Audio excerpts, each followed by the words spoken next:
Hello everyone, it's Jack Cotton from Sotheby's International Realty here on Cape Cod. I'm so excited to take you on this exciting cruise today around the Osterville 3 bays. People ask me all the time, what makes Osterville and also Cotuit so great? And I'll tell you right now, it's the fact that we have this vast interconnecting series of waterways that do not exist anywhere else on Cape Cod. Most places on Cape Cod, you're either at your dock like we are now, or you're mooring, or you're out in the ocean. There's nothing in between. We're going to take a trip around the entire 3 bays, down Kuit River, over to Cotuit, down Cotuit Narrows in the North Bay, and back to where we began. It should take about an hour on the water. The video may be shorter, of course, but there is a 6-mile-an-hour speed limit the whole way. But this is a beautiful cruise. We do it all the time. I've been doing it my entire life. It's never the same twice. I never get tired of it. I'm so excited to share it with you here today.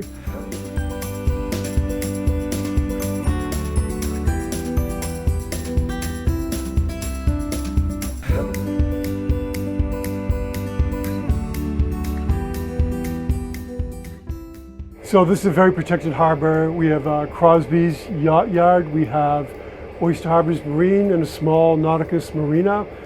3 small boatyards right in the heart of Osterville, deep inside the 3 bays, protected from almost any kind of weather you could imagine. Boats over a certain height, like this one, have to call or blow the horn to get the drawbridge to open. The clearance is about 14 feet.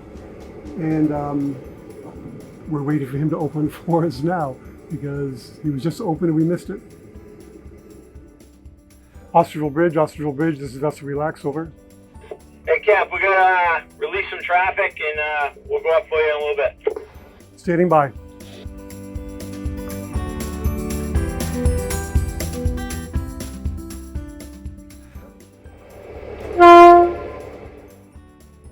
Okay, we made it through the bridge and now we're heading out into West Bay. The first of the 3 bays we'll be touring here today. So just by way of orientation, everything on our starboard side, the right-hand side, is Oyster Harbor's Island, otherwise known as Grand Island. It's actually made up of 2 islands, Little Island and Grand Island. The drawbridge separates Little Island from the mainland, and then when you go about a mile to a mile and a half, you will come to the Oyster Harbor's Gatehouse, which we will see off to our right in a little bit. On our port side or left side, you can see the big dock for the Liano Yacht Club. This is really a fabulous facility for people of all ages to learn or hone their on-the-water sailing skills. They have races all summer. So also on our left, you can see the mooring field in West Bay. There's lots of boats here moored. It's a pretty protected area. And the land we see over there on the left-hand side is the beginning of Eel River Road. And as we make the corner here, right off the bow, now we can get a good shot of Oyster Harbors.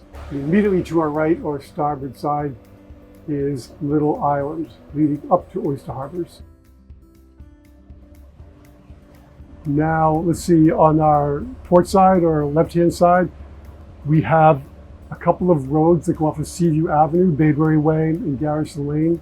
So those homes there are on one of those 2 streets.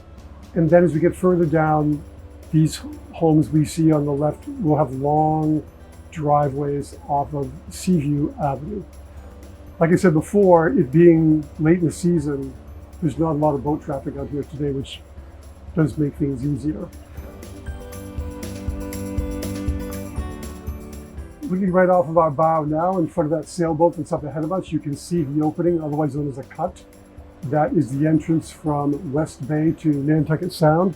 If you were going to be taking a longer trip, say to Nantucket or Martha's Vineyard or elsewhere, you'd be going out this cut. This is one of 2 exits, if you will, out to Nantucket Sound from the 3 bays area. We're not going to go up the cut today. We're going to go down the river to continue our journey around Oyster Harbor's Island and through the 3 bays. Off to our starboard or right side, you can see a commercial shell fisherman up there. He's probably out digging for our famous Cohogs, which opened with a knife with a little bit of cocktail sauce is a great way to end the day with a nice glass of wine.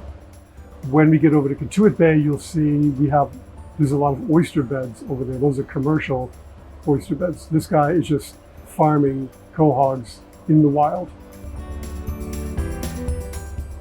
Kuit River is a beautiful, narrow body of water, not really a river in the true sense of the word, but we call it that anyway. On the left-hand side, or port side, we have Sampson's Island in Dead Neck. It's a beautiful island barrier beach that separates Kuit River from Nantucket Sound. Now, as when we began, Oyster Harbors is on our right-hand side. As it continues, we are coming up on Kuit River Road on Oyster Harbors. But the homes on Kuit River are really valuable because once again, they face south. They have beautiful south-facing views of Nantucket Sound. In the wintertime, if you come here in the wintertime, which very few people do, but they're missing out, the sun is really low in the sky. The sun just pours in your house. The wind changes from prevailing south to prevailing north, so your house blocks the wind. You can pretend you're in Florida or the Caribbean here on Oyster Harbors when you live on Kuit River because the conditions are just perfect for sunlight, radiant heat, and wind blockage. The other cool thing about Kuit River is that, yeah, you're facing south, you have ocean views, but you have protected inland waterways for a deep water dock. And Kuit River is a pretty deep body of water by our standards anyway in the 3 bays. So there's pretty big boats that can anchor or dock on the heavy timber docks that you'll find in some of these homes on Kuit River. So here you can see the deep water docks along Kuit River.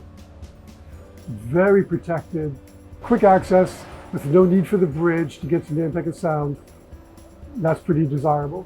Again, these tend to be the most expensive properties on Oyster Harbors Island because of all the amenities I mentioned a moment ago. So now we're coming just to the end of Kuit River. And as you can see off the bow, a big expanse of water opening up across our view, and that is Cotuit Bay. You can see the steeple on the horizon. That is the Masonic Hall in Cotuit. And by the way, I'm waving because there's a custom when you pass other boats or people on the water, you wave. Not something you do on the road, but on boats, it's a friendlier atmosphere, so everybody waves to everybody. So Cotuit Bay is pretty big, and we will see in a moment where it opens up over to the port side or the south side. It's an area of real deep water in Cotuit Bay where on a weekend in the summertime, you'll see countless boats anchored, some for overnight. People come from all over the East Coast to spend the night in Cotuit Bay on Sampson's Island. It's a beautiful place. Great place to wake up in the morning to the smell of fresh brewed coffee in the galley of your boat. Nothing like it. Also, you cannot tell from the land-based video, but maybe from the drone video, you can see that there's another cut out to Nantucket Sound on the other side of Sampson's Island. So if you're on the Cotuit side, you do have another access to Nantucket Sound, so you don't have to go all the way down the river to go to the Vineyard or Nantucket. It is a little bit more shallow, you need a little bit more careful to get a really big boat, but it's a nice access nonetheless.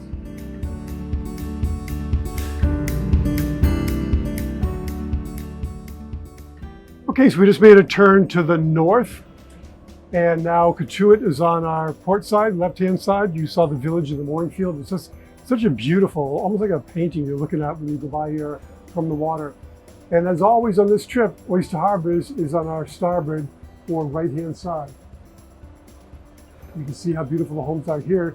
These homes all face west, so they get beautiful sunsets. They take great advantage of the prevailing southwest breezes. From Cotuit, really high elevation in the village, so they get really big views of the bay. They look right over Sampson's Island out to Nantucket Sound. It's really not a bad place to be here on Cotuit Bay. It's just beautiful no matter where you are. The name Cotuit may be familiar to you as you go to a restaurant in New York, or actually anywhere in the world. And you see on the menu the offering of Cotuit oysters. Well, those oysters are grown here in Cotuit Bay. When we get further north, I will show you some of the black bags where they begin as young seeds. And then in a little bit, maybe a half a mile, we'll be passing the world famous Cotuit Oyster Company on our port side. Over on our port side, there's another mooring field that you can see. That's where Old Shore Road comes off of Main Street down by Cotuit Bay. And you really can't see it because it doesn't really have much of a physical presence, but the Cotuit Mosquito Yacht Club is there and trains and nurtures some of the best sailors anywhere from their humble surroundings there on Old Shore Road on the shores of Cotuit Bay. So we are now coming up on where Little River Road goes off of Old Post Road and dead ends into the town landing at Cotuit Bay. Right there on Little River Road, and you can probably see it. It's the building with a sort of a natural color roof with solar panels. That is the actual Cotuit Oyster Company headquarters. That's where they bring all the oysters that grow out here in the bay and do whatever they do to oysters when they come ashore, sort them, clean them, whatever. And off they go to high-class restaurants all around the world where people really appreciate the distinctive flavor of the world-renowned Cotuit oyster. On the right-hand side, starboard side, you can see the Oyster Harbors Club, which is overlooking Tim's Cove, which is a little cove off of Cotuit Bay. They have beautiful west-facing views over towards the shoreline of Cotuit. They have golf, tennis, kids program, nice bay beach. We're progressing north here. Once again, Oyster Harbors is on our right-hand side and Cotuit is on the left-hand side. The homes on the left-hand side now are on Old Post Road in Cotuit, one of the oldest streets in Cotuit. And over the years, a lot of the really older homes have been redone or taken down to make way for new construction, but it still has a beautiful country seaside feel as it meanders along the shore of Cotuit Bay, far enough away from the bay so that you have a long winding driveway to get to your house and lots of privacy that results. The bags you see floating up ahead on the starboard side are actually the early stages of Cotuit oysters. So they begin their life as little seeds in those floating bags, and they grow up and then they get planted in the waters of Cotuit Bay to reach full maturity and deliciousness. You can probably tell from the video that now the water is getting narrow, the channel is getting narrow, and you won't be surprised to learn that this area is referred to as the Cotuit Narrows.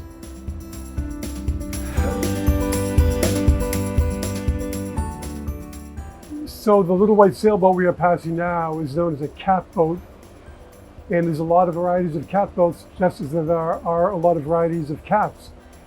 But they were built specifically for their shallow draft, their big sail areas, so they can move rather quickly, and they have a wide beam, so they're very stable. But they were really built originally as workboats.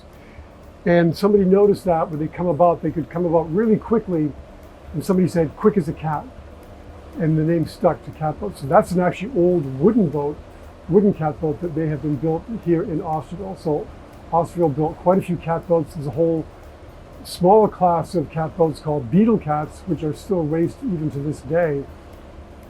But they're a great boat for stability, for getting into shallow water, or just lounging around. When my kids were younger, it was like a floating playpen on the water. It had so much room in it, and so safe and stable. But catboats, I don't care where you go on the East Coast, somebody will claim to have invented catboats. Maryland, Delaware, New Jersey, here in Cape Cod and here in Osterville, all claim to have invented the catboat. I'm not sure where, but I know that some of the catboats here are over 100 years old. That one is at least 60 to 100, 60 to 75 years old. I can tell by the wooden strakes on the side. So now we're just coming out of the Cotuit Narrows, and you can see another expanse of water off of our bow. And this is the third and final of the 3 bays, North Bay. North Bay is really interesting. It's very protected. You'll see a lot of empty moorings out here, these big metal mooring balls. Those are hurricane moorings. People come here to ride out a hurricane whenever they come here, which is not very often, thankfully. But it's a very protected body of water. What's also cool about North Bay is that it's partly in Osterville over here on the right or to the east, and partly in Marston's Mills on the west or left. On the Marston's Mills side, you can watch one of my other videos where we did a Marston's Mills river tour, which is a beautiful, winding, meandering river through the eelgrass leading up into Prince Cove. So that's a separate video you can watch if you would like to. But North Bay is really cool. The other thing about North Bay is that on a day like today, which is a weekday, you can go more than 6 miles an hour. You can water ski, wakeboard, or whatever you want in North Bay on weekdays. On weekends and holidays, strict 6 mile an hour speed limit. So aside from being very protected, North Bay is pretty deep, which explains all the moorings. And you can see a lot of big sailboats moored here. And again, there's a lot of empty moorings. Those tend to be hurricane or storm moorings that are used for boats in the harbor to get off their dock in a bad storm and ride it out on a mooring. North Bay offers that protection. So we are on the northeast corner of North Bay, heading into the little narrow part of the bay. That will take us back to our point of beginning, Crosby Yacht Yard. Everything on the left-hand side now is part of the Kuit section of Osterville. Used to be all one estate of thousands of acres and literally miles of waterfront back in the day. Okay, once again, we are in the narrow part of North Bay coming into the harbor. The beautiful, picturesque harbor of Osterville, home again to Crosby Yacht, Oyster Harbors Marine, and Nauticus Marina. Nauticus is a non-working marina, just a place to keep your boat. Crosby's and Oyster Harbors are actual working marinas. We are blessed and lucky to be docked at Crosby's on what I think is the best dock in the place. So in just a few minutes, it'll be all hands on deck as we try to have a nice gentle landing against our floating dock. And we have the wind and the tide both against us as we endeavor to do that. So I don't think we'll be filming that part. We'll just have you hope. If you're watching this video, there's a good chance we made it in one piece. And thank you for your kind attention here today on the Osterville 3 Bays Yacht Breeze Tour.